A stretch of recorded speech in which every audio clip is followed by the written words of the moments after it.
पर्यंत त्या ठिकाणी लावल्या.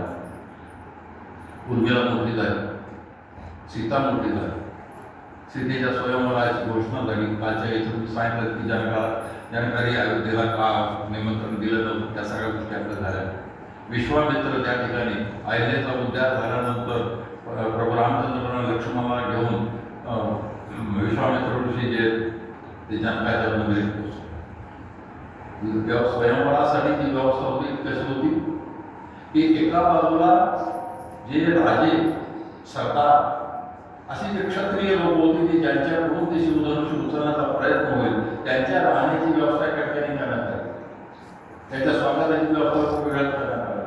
ज्या ऋषींना, ज्या मुनींना, त्या साधूंना, त्या संतांना त्यांनी बोलावलं होतं त्यांच्या राहण्याची व्यवस्था वेगळ्या ठिकाणी करण्यात आली.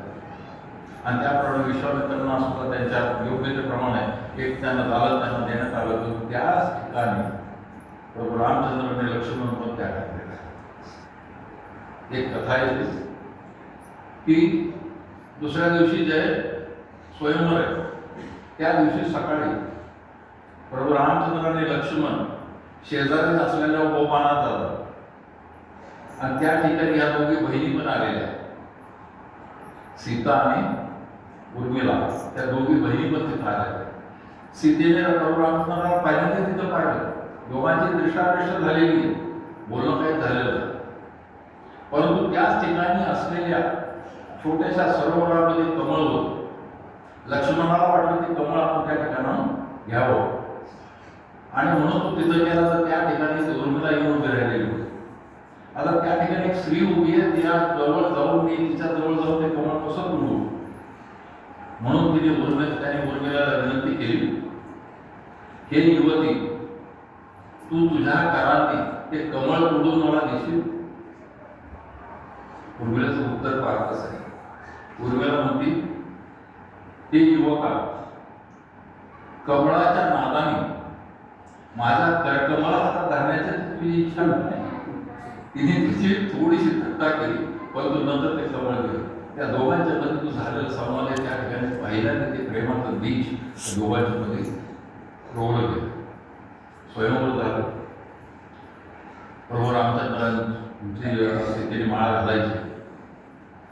सीतेच्या शेजारी उर्मिला बसली, तिकडे बसली, मांडवी बसली, सगळेजण त्या ठिकाणी हजर आहेत. सगळेजण ते रामाचं पराक्रम पाहत आहेत, सगळेजण खुश होत आहेत. त्याच्या आधीच्या सगळ्या गोष्टी तुम्हाला कल्पना.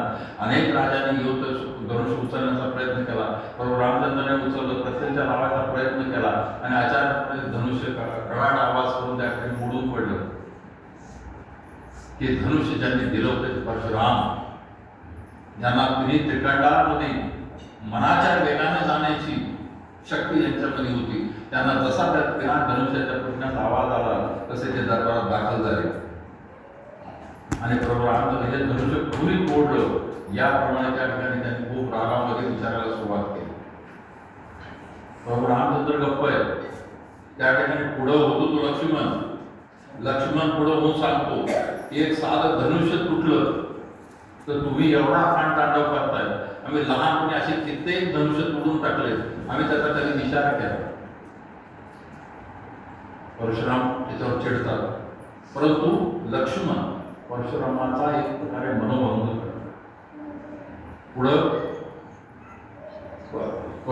रामचंद्र परशुरामांना आपली ओळख देण्याचा प्रयत्न करताय, परंतु परशुरामांना ती ओळख पटत नाही.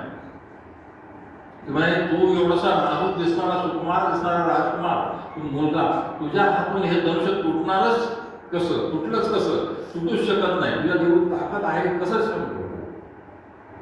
शेवटी त्याने भगवान विष्णूचं शारंग नावाचं जे धनुष्य होतं ते मागवलं. ते घेताना रामाला सांगितलं की आता माझ्यासमोर या धनुष्यावर प्रत्यंच चढून दाखव. जर ही प्रत्यंच चढली तर मी नक्की समजेल की तू कोण आहेस.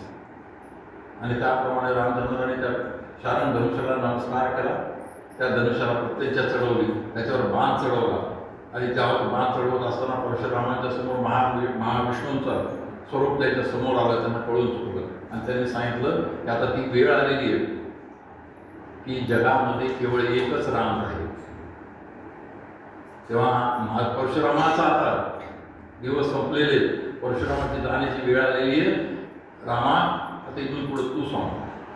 पण हे होत असताना पहा गमत कशी आहे. त्या सीतेच्या शेजारी बसलेल्या उर्मिला जिच्या मनामध्ये लक्ष्मणाविषयी प्रेम उत्पन्न झालंय, तो लक्ष्मण जेव्हा परशुरामांशी भांडतोय तेव्हा तिच्या मनात येणारे विचार कसे, त्यावेळी तिला काय वाटतंय की ह्या मुलाने की जो त्या परशुरामांसमोर उभा राहिला तर त्याचं कुठल्याही प्रकारे प्रतिकार करू शकणार नाही, हा मुलगा विनाकारणच अशा प्रकारे आत्ताच्या भाषेत बोलत अशा प्रकारचे भंगे का देतोय की ज्या परशुरामाने 21 वेळा पूर्ण पृथ्वी क्षत्रिय केलेली आहे, त्याच्यासमोर हा लहान मुलगा इतक्या वेगाने ह्यांनी काम होत. स्वयंवर ठरलं.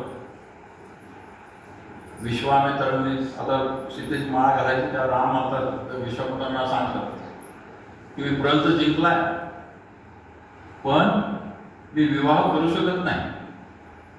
किंवा का जर विवाह न करायला, मी माझ्या आई वडिलांची अनुमती घेतलेली नाही, परवानगी घेतलेली नाही, आणि बिना त्यांच्या अनुमतीचं बिना त्यांच्या परवानगीचं मी हे करू शकत नाही.